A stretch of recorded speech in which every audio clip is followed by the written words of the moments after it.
Bueno, buenos días. Hoy vamos a comenzar con el tema de movimiento parabólico o movimiento en dos dimensiones. Entonces, para ello vamos a considerar cualquier movimiento que se dé en dos o tres dimensiones.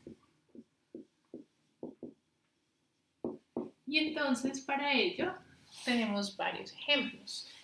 Primero podría ser un movimiento en una parábola que me queda completamente determinado por el ángulo de salida que yo le dé a este sistema, o bien, fíjense que este es un plano sobre el tablero, pero ¿qué pasaría si yo lanzo un sistema y la parábola que se hace es esta? En ese caso, entonces, aparecerá un ángulo phi. Entonces, ¿cómo vemos eso? Si yo lanzo este marcador en una trayectoria parabólica que es paralela al eje del tablero, entonces voy a tener esto. Pero ¿qué pasa si ahora doy la vuelta y arrojo este objeto formando un ángulo entre el tablero y este nuevo plano? Entonces en ese caso tendríamos un movimiento en tres dimensiones. Sin embargo, para efectos prácticos lo vamos a dejarlo en dos dimensiones, sin que, recuerden, sin que se pierda la generalidad y que recuerden que este movimiento también puede darse en tres dimensiones y establezco un ángulo en el cual este plano va a formar un ángulo con el plano establecido con el tablero. Listo, esa es una situación. La otra situación puede ser movimiento en una esfera, entonces, donde en este caso tengo un radio fijo y lo que vamos a tener es que ese sistema está anclado a moverse en movimiento periódico. Entonces este será el caso, por ejemplo, de una piedrita sobre las llantas, una llanta, o bien los planetas ejerciendo una trayectoria casi circular. La verdad es que la elipticidad es diferente de cero, pero pues vamos a suponer que para la mayoría de los planetas hasta Saturno la órbita es casi circular. Entonces este, por ejemplo, puede ser ese caso. En un modelo muy clásico del átomo, también uno puede considerar que el electrón puede entenderse de esta manera. Sin embargo, pues una visión más moderna me dice que definitivamente no puedo expresar estas órbitas así circulares, pero puedo imaginármelo como una primera aproximación. Entonces, como les digo, vamos a tener movimientos que ocurren en dos y tres dimensiones. Para comenzar, entonces, para el movimiento en particular, nos vamos a enfocar en el movimiento parabólico, que también lo van a encontrar en la literatura como proyectiles o tiro parabólico o proyectiles.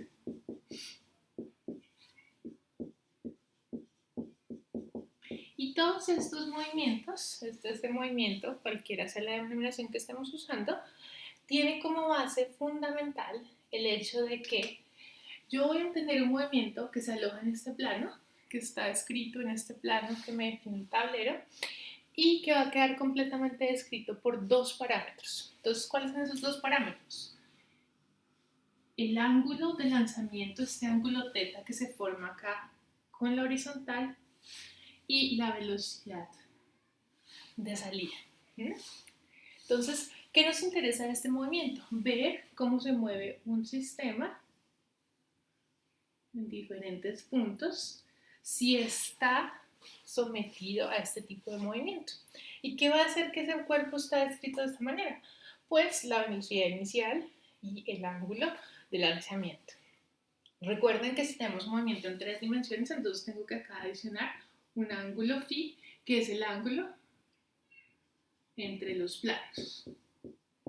Y entonces eso ya me define una tercera dimensión respecto al eje del tablero, que es bidimensional, ¿no?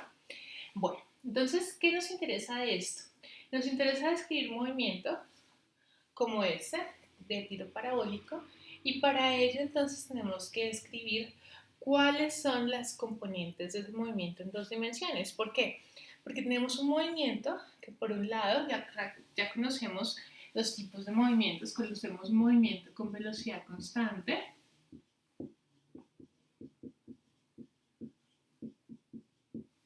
cuya ecuación de movimiento es esta, x sub 0 más b sub 0 t, y la otra ecuación de movimiento es b igual a constante, ¿cierto?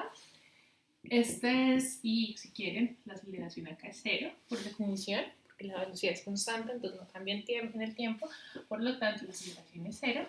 O también podemos tener un movimiento uniformemente acelerado. Y ese movimiento uniformemente acelerado está escrito por tres ecuaciones de movimiento. Tenemos la ecuación de movimiento para la posición, que ya la hemos estudiado en clases previas. Tenemos también esta, que es la que me describe la velocidad y de la que proviene la definición de aceleración, y la aceleración constante. Y por último sabemos que tenemos esta ecuación que me permite saltarme esa dependencia con el tiempo. Entonces, si yo conozco esta ecuación y no conozco el tiempo, puedo igual establecer la relación entre las diferentes variables en mi sistema. Y sabemos que estos dos movimientos son unidimensionales, ¿cierto? Entonces, esto es en una dimensión. ¿Qué sucede? Que el movimiento en dos dimensiones es una composición simultánea del movimiento con velocidad constante y el movimiento acelerado. ¿Por qué? Como vimos en la clase pasada, cuando yo dejo que un objeto caiga hacia la Tierra, lo que básicamente estoy haciendo es que ese cuerpo está siendo afectado por el campo gravitacional de la Tierra. Entonces, la trayectoria natural que va a hacer ese objeto es una línea recta, que sería la órbita, si se quiere, o la trayectoria que sigue ese objeto desde su punto inicial e iría hasta el centro de la Tierra. No llega hasta el centro de la Tierra porque hay una frontera física que está bloqueando ese movimiento hacia el centro de la Tierra, pero si existiese un hueco, ese objeto se seguiría moviendo, acercándose cada vez más al núcleo de la Tierra. No sucede, pero si sucediese, pues eso sería lo que veríamos.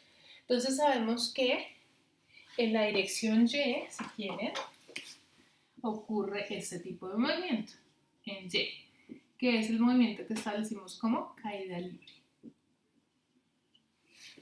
Y en X, pues cuando se mueve este proyectil de esta manera, no hay ningún tipo de interacción o perturbación que me cambie la trayectoria en X que está ejerciendo este objeto.